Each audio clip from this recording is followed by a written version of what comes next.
Urdu umpire channel کے ناظرین و سامعین السلام علیکم۔ ورلڈ ٹریڈ سینٹر کی تباہی کے ساتھ ہی دنیا میں ایک عجیب ہلچل مچ گئی۔ ہر گھر، ہر بیٹھک، ہر حجرہ اور ہر محفل میں ورلڈ ٹریڈ سینٹر کی تباہی زیر بحث بن گئی۔ ہونا بھی ایسے ہی چاہیے تھا کیونکہ دنیا کے سپر پاور ملک پر حملہ ہوا تھا۔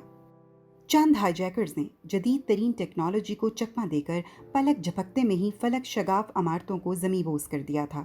امریکہ نے اس تباہی کا ذمہ دار دنیا کے غریب ترین ملک افغانستان کو قرار دیا، جہاں طالبان کی حکومت قائم تھی۔ امریکہ بہادر نے طالبان کی حکومت کو سبق سکھانے کے لیے جدید ترین ٹیکنالوجی، تباہ کن ہتھیاروں اور تربیت یافتہ افواج کی مدد سے افغانستان پر حملہ کر دیا۔ امریکی یلغار کے آگے طالبان بظاہر ریت کی دیوار ثابت ہوئے اور دیکھتے ہی دیکھتے امریکہ فتح کے جھنڈے لہراتا ہوا کابل پر قابض ہو گیا۔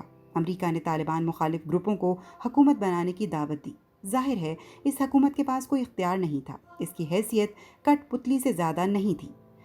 طالبان کو بظاہر امریکہ کے ہاتھوں شکست ہو چکی تھی۔ طالبان کے کئی اہم عہدیدار امریکہ نے گرفتار کر کے افغانستان کی جیلوں میں اور کچھ کو گوانتانامو جیسے بدنام زمانہ جیلوں میں منتقل کیا۔ افغانستان کے بچے کچے طالبان نے پہاڑوں میں پوزیشنیں سنبھالی۔ تورا بورا اور دوسرے پہاڑی سلسلوں میں طالبان کی پناہ گاہیں موجود تھیں۔ قدرتی غاروں اور سرنگوں نے طالبان کے لیے محفوظ پناہ گاہوں کا کام دیا۔ ان پناہ گاہوں کو مسمار کرنے کے لیے امریکہ نے ڈیزی کٹر جیسے زمین کی گہرائی تک تباہی پھیلانے والے بم استعمال کیے۔ امریکی سوچ کے مطابق انہوں نے طالبان کو کچل دیا تھا اور ان کی کمر توڑ دی تھی۔ اب وہ اس قابل نہیں تھے کہ دوبارہ منظم ہو کر امریکی افواج یا افغان حکومت کے لیے درد سر بن سکیں۔ افغانی عوام میں طالبان کا نظریاتی اثر و رسوخ کم کرنے کے لیے داعش کو استعمال کیا گیا۔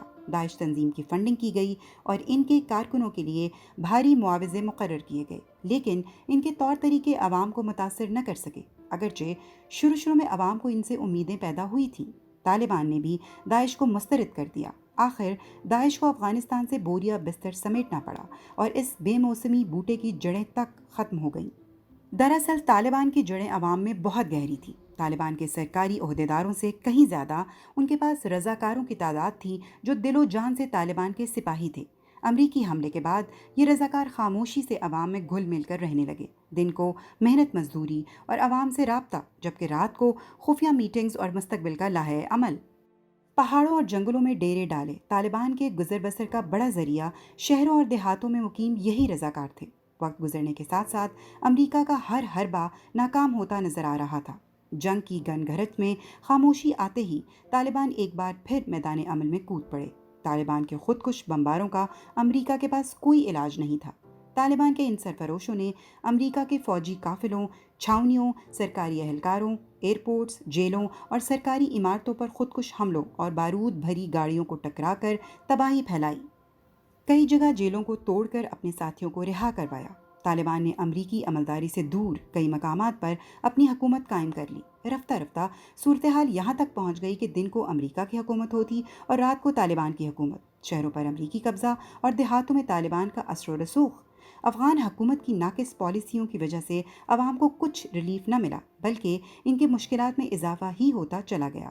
اس طرح عوام کے ذہنوں میں طالبان کے لیے نرم گوشہ پیدا ہونا شروع ہوا۔ امریکہ نے افغانی مقامی فورس کو ٹرین کر کے آگے رکھا، لیکن طالبان نے ان کو بھی آڑے ہاتھوں لیا۔ طالبان اب غاروں سے نکل کر افغانستان میں سر عام گھومنے لگے۔ امریکی آشیرواد سے قائم افغان حکومت کے مد مقابل طالبان اپنی حیثیت منوا چکے تھے۔ امریکہ کو بھی اب اپنی ناکامی کا احساس ہو رہا تھا۔ اربوں ڈالر افغان جنگ میں جھونکنے کے بعد امریکہ اسی جگہ کھڑا تھا جہاں سے 9/11 کے بعد اس نے سفر شروع کیا تھا۔ کئی دفعہ افغان سپاہیوں نے امریکی افواج کو نشانہ بنایا، جس کی وجہ سے امریکی سپاہی ہر وقت غیر یقینی صورتحال سے دوچار تھے۔ وہ کسی پر بھی اعتبار نہیں کر سکتے تھے۔ وہ مختلف قسم کی نفسیاتی بیماریوں کا شکار ہونے لگے۔ ان کی زیادہ تر آمد و رفت فضائی سفر اور فضائی حملوں تک محدود رہ گئی۔ امریکی عوام میں بھی یہ بے چینی پھیل گئی کہ افغان کی بے مقصد جنگ میں ان کا جانی اور بے تحاشا مالی نقصان ہو رہا ہے۔ امریکی حکومت اس نتیجے پر پہنچ چکی تھی کہ افغانستان میں جنگ جاری رکھنا ناممکن ہو گیا ہے، لہٰذا انہوں نے افغانستان سے پرامن انخلا کا منصوبہ بنایا۔ ایک طرف طالبان سے مذاکرات شروع کیے اور دوسری طرف اپنی افواج کو مرحلہ وار واپس بلانا شروع کیا۔ رات کی تاریکی میں امریکی افواج نے افغانستان میں سب سے مضبوط گڑھ بگرام ایئر بیس کو خالی کر دیا۔ اس انخلا کی اطلاع افغان حکومت کو بھی نہیں دی گئی۔ افغان حکومت کو تب پتہ چلا جب افغان عوام کی بگرام ایئر بیس پر لوٹ مار کی ویڈیو سوشل میڈیا پر وائرل ہو گئی۔ یوں ورلڈ ٹریڈ سینٹر کے شعلوں سے شروع ہونے والی جنگ بگرام ایئر بیس کی تاریکی میں دم توڑ گئی۔